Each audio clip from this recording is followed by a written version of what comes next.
Yo.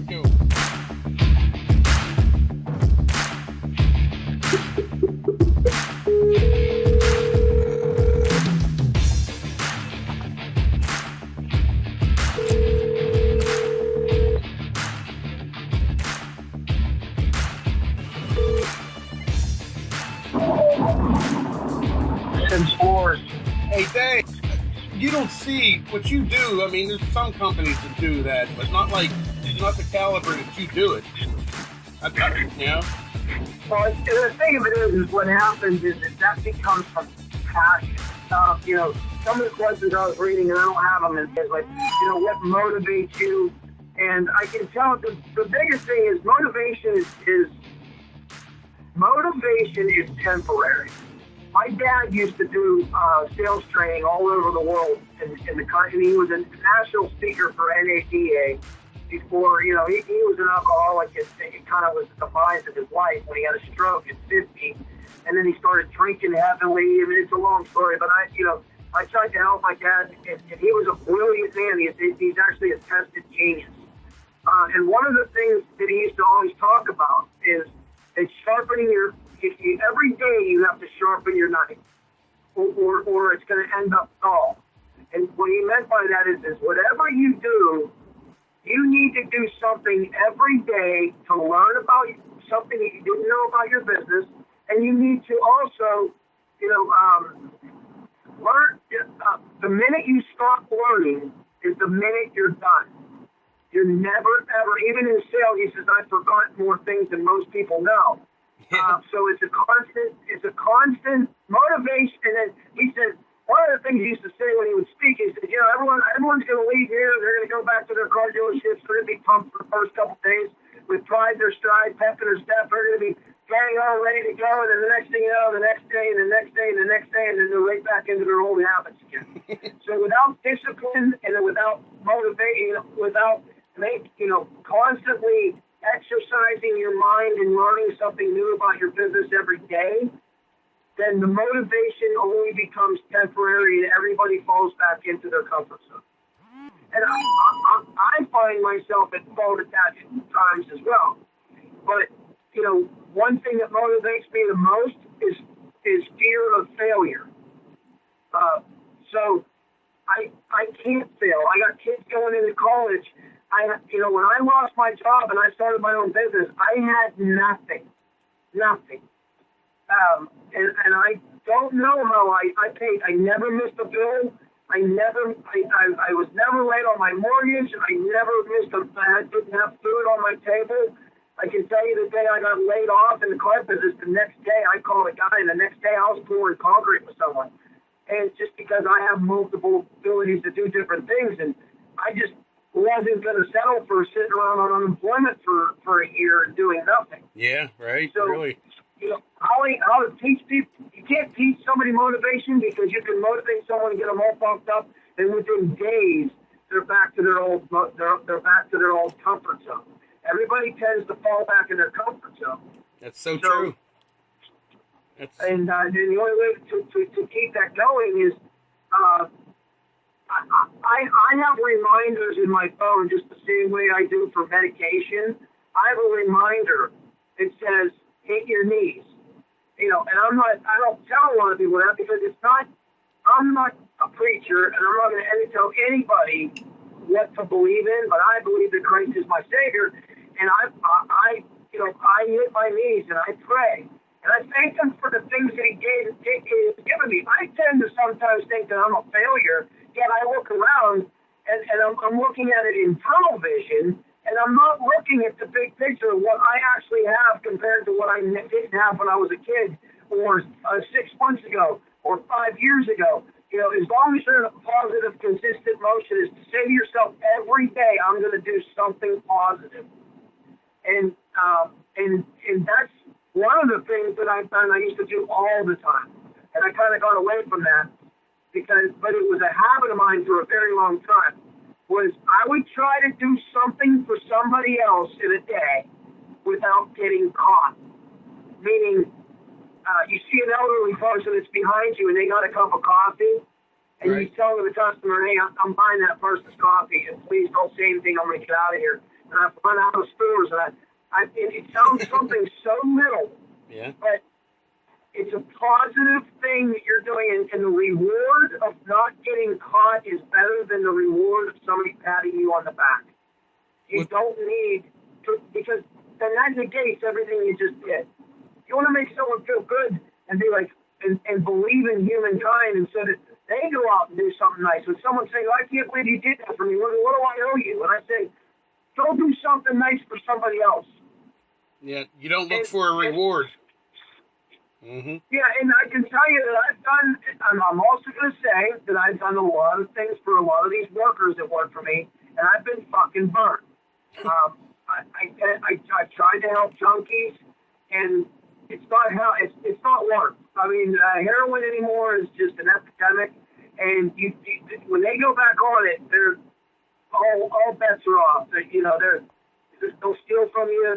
No matter what you did for them, it just doesn't work. So I'm learning from my mistakes, and just because I can help people doesn't mean I have to. I don't have to help everybody, because some people aren't worthy of God's blessings, and sometimes I'm not. I mean, again, I'm not a perfect person. And, I mean, I've made a lot of mistakes over the last few years, but what we're trying to do is step back and look at them in a broad picture and say, what can we do today to learn from what we did, and what can we do better tomorrow? And it's definitely starting to change. Things are really, really changing in what's going on. That's very impressive. Dave? What's that? I said that's impressive. Everything you're saying is what leaders in business talk about. That's amazing. That's cool. The one thing I can tell you that there's a lot of things that I did whenever I'm down, and I tend to. Nobody in life. It's hard, when you walk away from your dad. I talked to my dad December 23rd at 3:00, 2015. I remember the weather. I remember hanging up the phone saying that's the last time I'm ever going to talk to my dad. And I was the last kid of 6 that he raised that spoke to him. He's never met my son, and it was the hardest thing I ever did. So I tend to sometimes feel guilty for doing that. Everybody has a tendency of getting caught up in negative emotions and depression and all those things. And one of the things that I do, you tend to catch yourself doing that. There's a lot of things now with audiobooks. If the salesperson's on the road all day, get an audiobook. Download Zig Ziglar, I'll see at the top.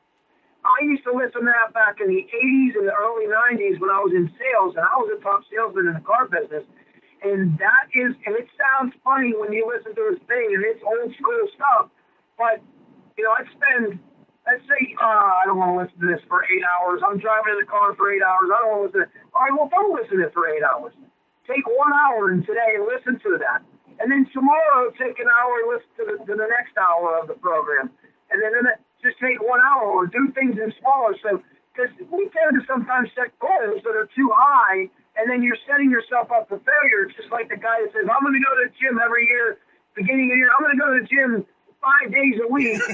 and he does it for the first week, and then the next week he goes 4 days, and the next week he goes 3 days. And then all of a sudden, by February, he's not going at all. So sometimes we can tend to set goals, and this is not realistic. So then that's when I tell people, hey, instead of doing that, say, listen, I'm going to go 3 days a week. I'm not even going to lift a whole lot of weights. I'm going to do short weights. Because what you're doing then is you're creating a habit that you can then get into a routine that betters yourself, and then it becomes almost natural.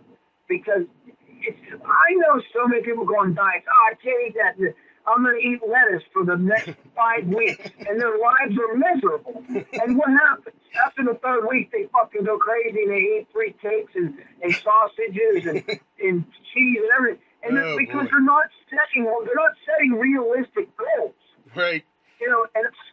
And I've made all those mistakes. I understand that. So nothing I say is something that I've never done in my life where I said, oh my God, I can't fucking drink like that anymore. I mean, I don't drink like I used to when I was in my 30s at all.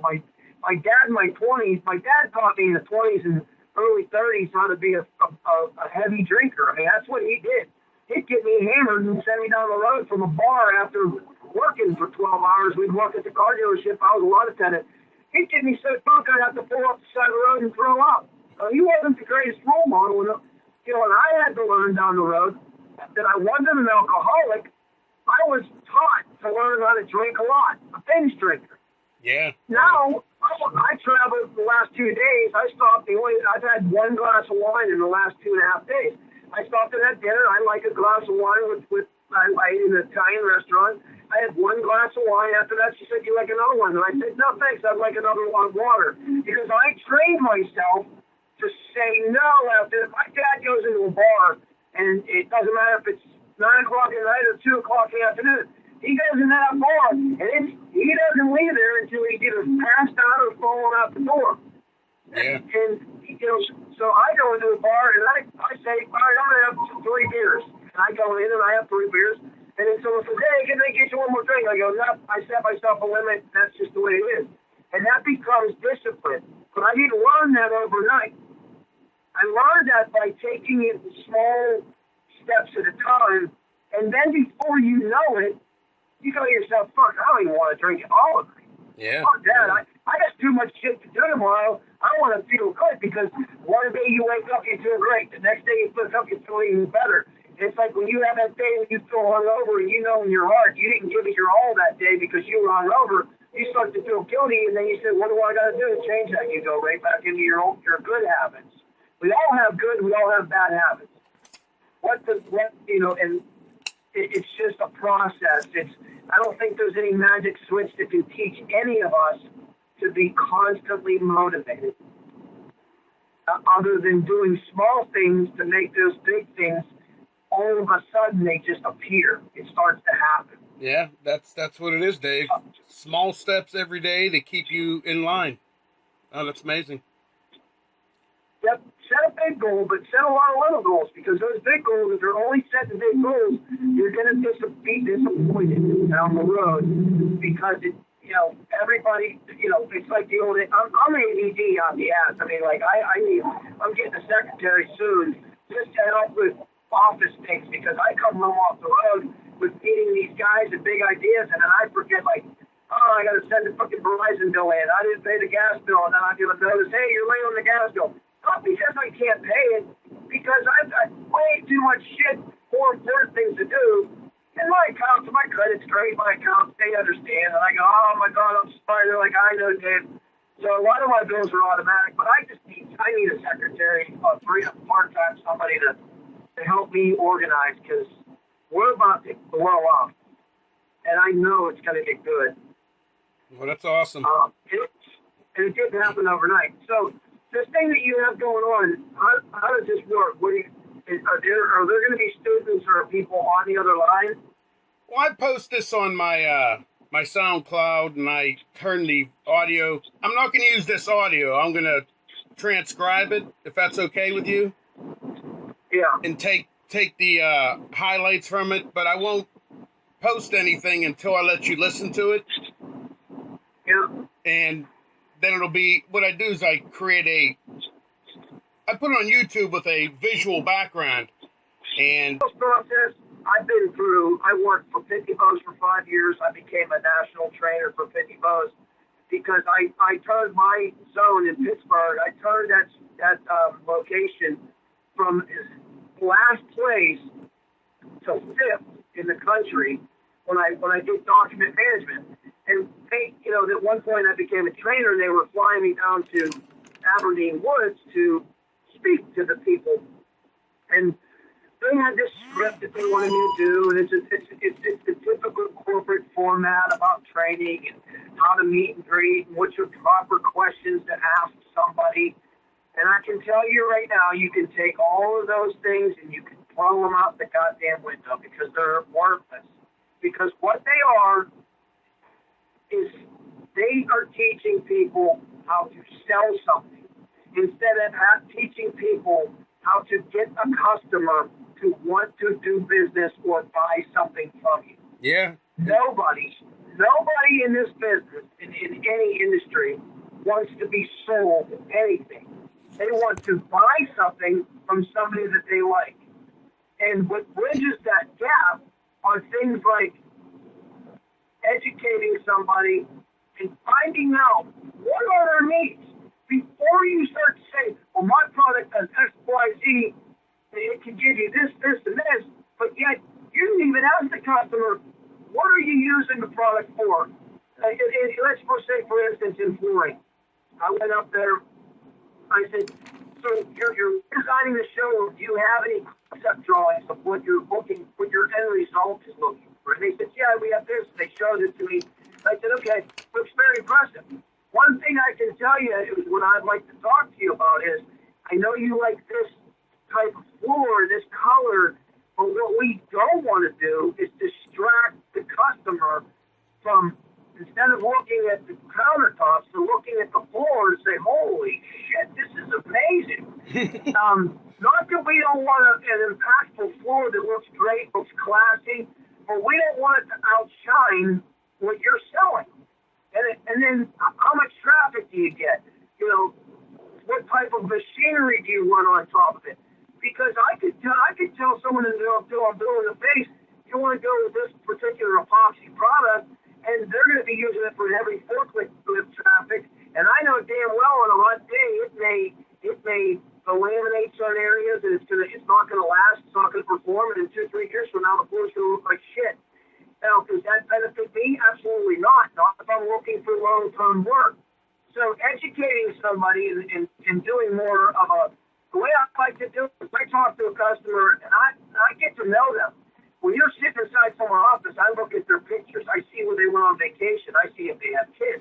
I find ways to connect to that person without going in there and spending too much time trying to be best friends with somebody.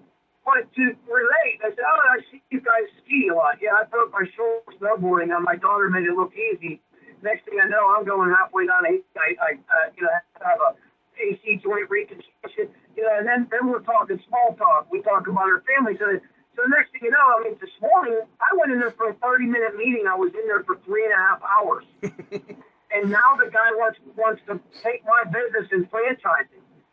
So what happened? We talked about, and I instead of letting him say I want this, I said, okay, can I give you some suggestions on why that might not be the best option for you, and these are some other options that would help, because I want your product to last long term. I don't want you to ever have to do that again. And the guy goes, oh, I don't want to ever do this again either, not at $45,000. I go, exactly. So let me show you some other options and tell you why this would be a good fit for you. And at the end, there's easy ways to try to close somebody without saying, all right, instead of saying, all right, can I get a deposit off you? Instead of saying something like that, or here's the price, I say, well, let me do a quick cost analysis. You don't want to use price. There's certain ones that are negative in sales. And, right. Oh, here we go. What's the price? Instead of that, let me see what the cost would be, on this, and I'll do a cost analysis. And then it doesn't feel like, again, you're selling them. And then I said, so basically, here's what the cost is going to end up to be. Here's what we can do with the timeline. The only thing that we're going to need to do to get this going, to reserve the time on our schedule, is a third down. We require a third down and then the balance upon completion. And I don't say another word. I don't say, well, can I get a check? I say, what we require to secure your time is a third down, and then I shut up. The balance upon completion, I'll say another word. And then I watch them think, and I go, and I know I got them whenever they say, yeah, we were thinking of having this done somewhere in the beginning of September. So right there, now we got a deal. I just need, okay, let's look at the calendar. We can do it through here and here. And then I pull out the contracts, and I already usually have them right there. I print them out, or I have already, I put them right on the computer. I email to them and ask them if I'm at a job site. I ask them to print it out themselves, and we print it out. We sign the agreements. They give me checks, and I walk out the door. I can't tell you how many times I've gone in there, and even with literally with me, and then say these people aren't going to get anything. And an hour later, I'm walking out with a check for $27,000. Yeah, it's amazing how that works, because You are not selling your product. You're selling you. If people don't like you, they don't care what problem you're going to resolve for them. Absolutely. Right. And again, people, do I sell everybody? Absolutely not. But I can pretty much relate with a lot of people because I'm genuine. I don't want a job if I'm not going to be able to give them what they need. A lot of times what people want and what they need are two different things. And it's being able to open up your ears, listen, and then come back with an intelligent response that's going to benefit them. When they know at the end of the day you have their best interest at heart, they're going to want to do business with you. Because most people will go in there and they're going to go, you don't want to waste money on towel. It's a terrible product. It is, or I can tell you, competition, they say, well, this guy gave me a quote. Yeah, I know, Sal. You're a good guy. Yeah, they're out of Ohio, right? Yeah. He comes into Pittsburgh. Yeah, all the way to Pittsburgh. That's about the most negative thing I'll say. Yeah, they come all the way into Pittsburgh to do work. But yeah, he does great work. And then I don't even say another word about competition. I go back into the reasons why they should do business with me. But I never badmouth anybody regardless if they're good or bad. Because I can tell you, if they go back to that guy, he's going to badmouth everything about everybody. And nobody likes that. Most people don't want to do it. If you have to, I would say, yeah, I would never say, but I might even bring it up to a customer. Yeah, I'd never really say anything. Even if he did something bad, I'd never say anything bad about a customer. A competitor, because that's not the way I do business. Right. I do business based on the quality of work that I do and the referrals that I have. And then, boom, you go off and that's the easiest response. Now, one of the things, and I'm going all over the board because, I know that we're really not structured right now, but one of the things that is very, very important is typically in anybody's industry, there's about 5 objections that are going to come all the time in some form or another. There's going to be about 5 things that are always consistent with what somebody says. Meaning, well, I don't know, I'm looking at this and I'm also looking at tile, or whatever that is. And so whoever's in business and whatever they sell, they need to think back to themselves, all right, what are the 5 top things that people come back to me as a response when I ask them to buy my product? And write those 5 things down, and then take those 5 things and write a good and write down how would you respond to that objection, and then practice it so that it doesn't sound rehearsed. Because a lot of times I can fly off my hip only because I've been doing it a long time.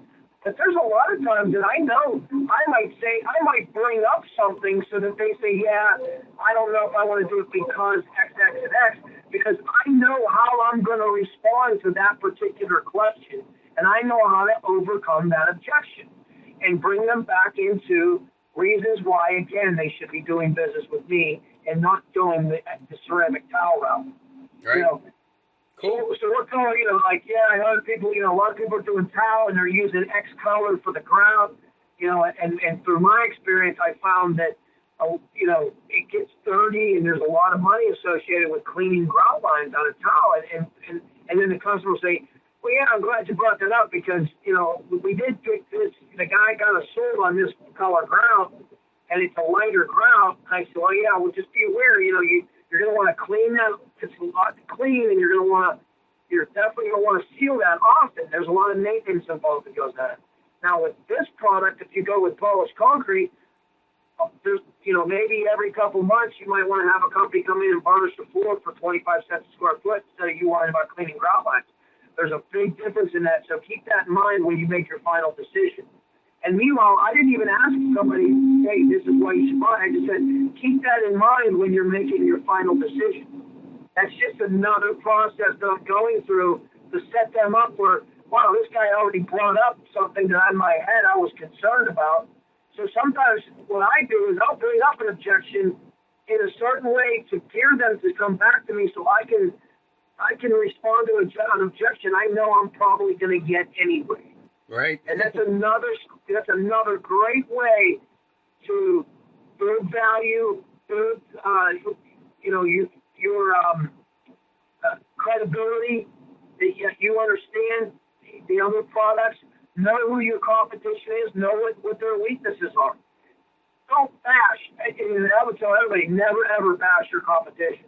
It's not professional. It doesn't look good, and 90% of the time it doesn't work. Oh yeah, they're terrible customers. Oh yeah, wait until something goes wrong and see if they call you back. Because my responsibility was, well, what does go wrong? What do you mean? Oh, well, floors can lift if there's a lot of moisture. I go, oh, well, has that ever happened to your floors? Yeah, well, absolutely. Well, because now you're opening up yourself to problems that have happened down the line. Now, we've learned through mistakes that what I say to a lot of people is, this guy's going to come in and he's, hey, we were looking at so-and-so company for the epoxy as well, and they want to charge so X amount of money for a vapor barrier. Or they said they don't even bother putting a vapor barrier down. They do a moisture test. And I say to them, okay, and how long are they going to be testing that? For a year? And they'll say, well, what do you mean? And I'll say, well, I mean, I can do a vapor test today, and I can get zero reading that there's zero moisture in your concrete. And 3 weeks from now, it can rain, and your concrete can have such high levels of moisture that it's going to lift this floor. So what we have found is, before we even bother wasting the money doing a moisture test, we spend the extra 45 cents a square foot, and we put a moisture barrier down. And the guy goes, oh, that makes sense.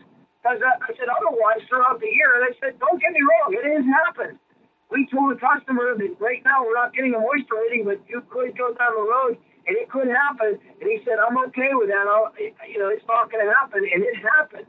And the guy had to have us come out, and we had to repair the floor at his cost. So we're just trying to educate you of things that could go wrong and what we've done in the past and what we do in the future to avoid any of those circumstances or conditions. And people, boom, you just now educated the customer. You took a negative into a positive, and if somebody bashed you, well, we don't even bother spending money on that. Well, that would be crazy.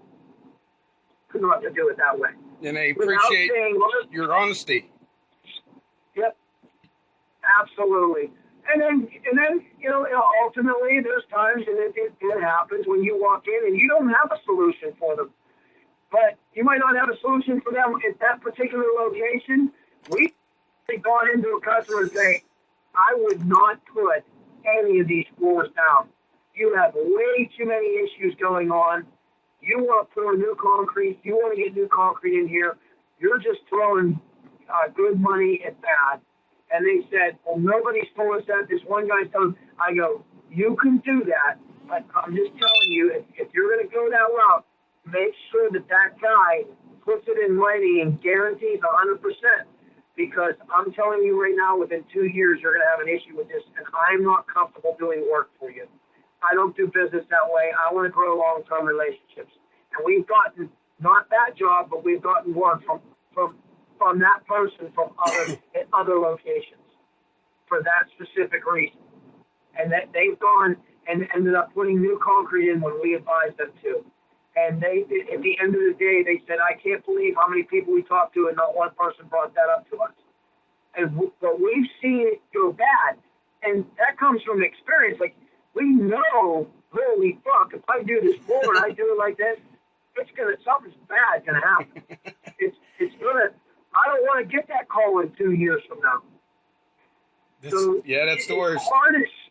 And a lot of guys look at jobs and smaller jobs, and they try to go over above and beyond people to get a job, when at the end of the day, they're better off walking away. And I know it's hard to walk away from work, but you also have to realize that sometimes you make more money by not working than you do by going and working and losing money on a job that you're going to have nothing but nightmares. And all you do is look.